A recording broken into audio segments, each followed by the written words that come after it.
एगो सामाजिक चेतना गीत बा। परिवार में समाज के तरह रहे के चाहे, पारिवारिक गीत बा।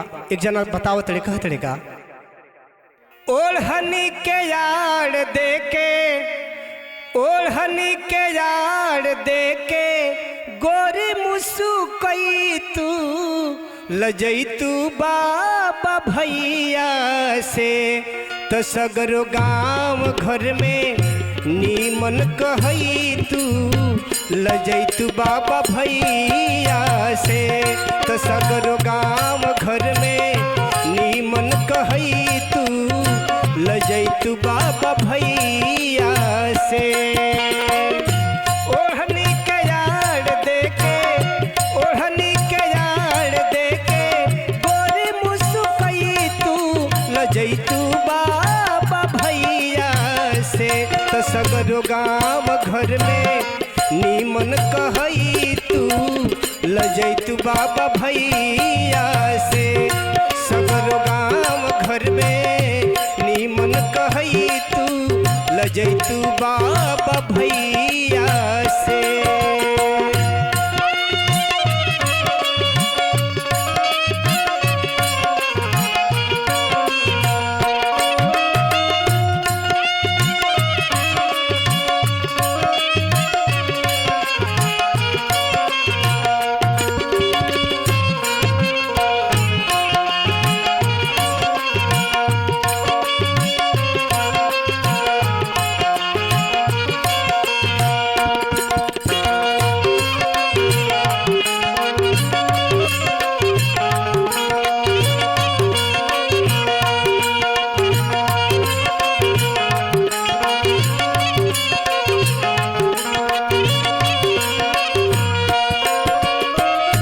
सीरियल ना देखी घरवा तुलसी लगई तू,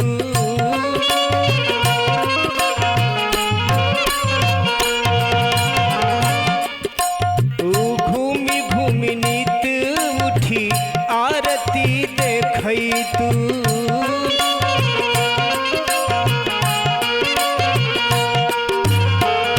सुंदर सलोना दुल्हा, सुंदर सलोना दुल्हा बरदान पई तू लजई तू बाबा भैया से, तो सगरो गाँव घर में नीमन कहई तू लजई तू बाबा भैया से, सगरो गाँव घर में नीमन कहई तू लजई तू बाबा भैया से।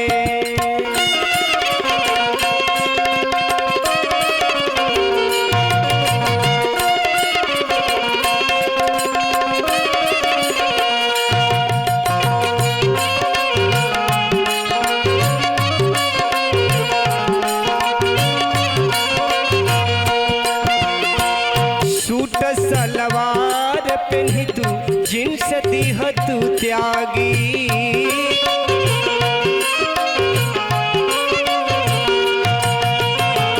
छतिया से ओढ़नी रखी तू कितना नीक लागी,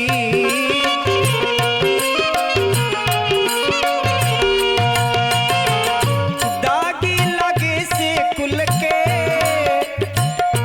दागी लगे से कुल के लजिया बचई तू लजई तू बाबा भैया से, तो सगरो गाँव घर में नीमन कहई तू लजई तू बाबा भैया से, हो सगरो गाँव घर में नीमन कहई तू लजई तू बाबा भैया से।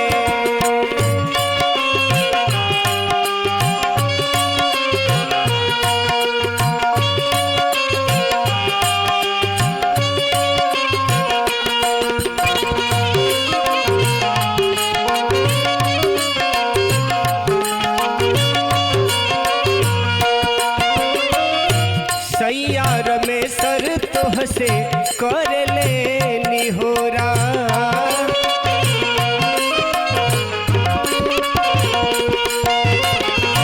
गर्दन झुका के चलती हंसते मन मोरा,